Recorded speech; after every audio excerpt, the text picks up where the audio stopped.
Hello everyone, I'm Maheshwari S from the Department of Computer Science. Today we are going to deal about internetworking devices.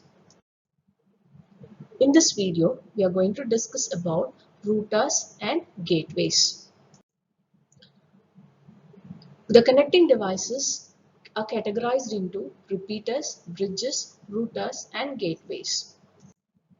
All these devices operates on different layers of the OSI reference model. Routers operates at physical, data link and network layer of the reference model. The router is termed as an intelligent device which is used to connect or interconnect two different networks, two or more different networks. Here the networks is of heterogeneous. Heterogeneous networks, it means routers connects networks of different frame size, transmission rates, different topologies and using different addressing schemes. The routers are intelligent in the sense it has to solve all these differences and makes the data transmission between the source and the destination machine. The diagram shows the operation of a router on the lower three layers of OSI reference model. This is an example showing how the router connects two different networks. So the network A can communicate with network B with the help of the router. Any machine on network A, if want to communicate with network B, it is done with the help of the router. This is an example where we have two routers R1 and R2 connecting to three different networks, network 1, network 2 and network 3. These three networks are different in the sense they are different in topology, in handling the frame formats and differences in frame size and address used for data transmission. So the issues related with routing are frame format and physical address. Consider in network 1, machine A wants to send a frame to a machine G on the network 3. The frames has to pass through routers R1 and R2 before it reaches the destination machine. The frame format and the addressing used by the networks 1 and 3 can be different, which means they are heterogeneous networks. So the first issue is to understand what is the frame format.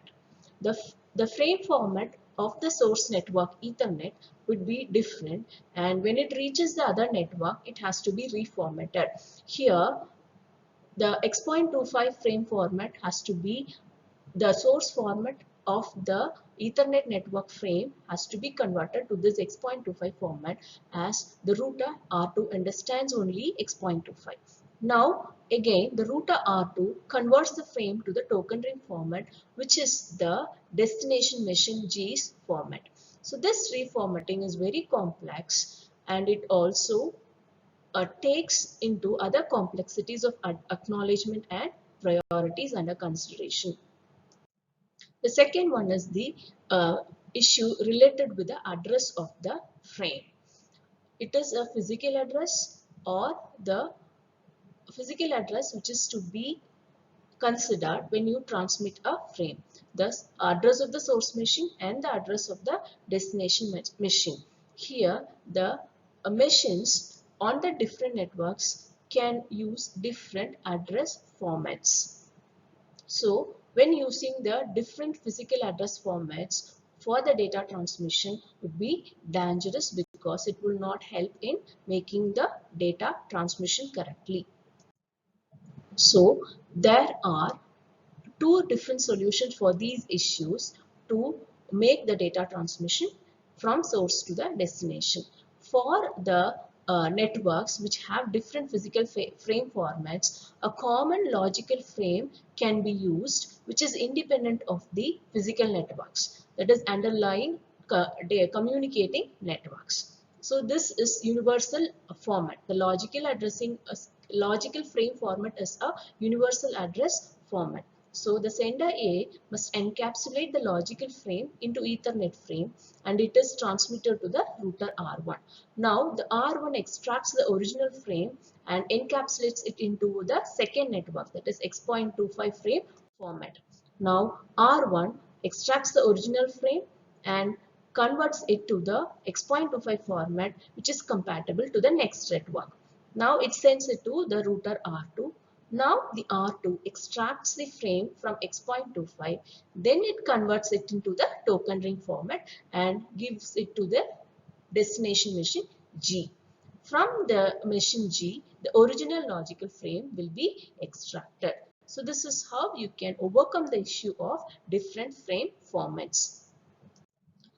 Second issue is how to handle different address formats. Here, a universal address or logical address or the network layer address is used across the all networks. So this logical address, like logical frame, it is independent of all underlying physical addresses and their formats. So when a sender wants to send to any destination machine, it puts the logical address of the destination machine on the destination address fields. So the destination machine would be identified properly with the help of this logical address. So using this logical destination address and also addresses of the intermediate nodes, the routing will be taking place. So here from network 1, machine A to R1, from R1 to R2, and then finally from R2 to the host G. That is the destination machine on the network 3. So this is another interconnecting device, gateways. So when compared to all other networking devices, gateways are considered more powerful than bridge or router. These gateways are used to connect a very big incompatible networks.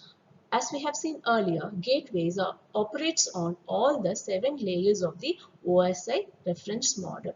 Like routers, your gateways also forward packets across different networks. But there is a difference between the router and the gateway. Normally, for making any data transmission to happen, the transmission protocols are used. The common transmission protocol used are TCP/IP, that is Transmission Control Protocol, and Internet Protocol for making the data communication. When the protocol used for data transmission in all the different networks are common, we can use routers. That is, in previous example, we have seen 3 networks, network 1, 2 and 3, and all these are using a common transmission protocol. In such situations, routers can be used. There are also cases where the networks use different protocols. So in such scenarios, we'll be using gateways.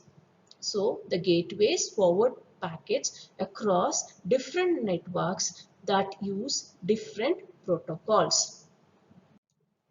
So as we have seen, the gateways operates on all the 7 layers of the OSI reference model.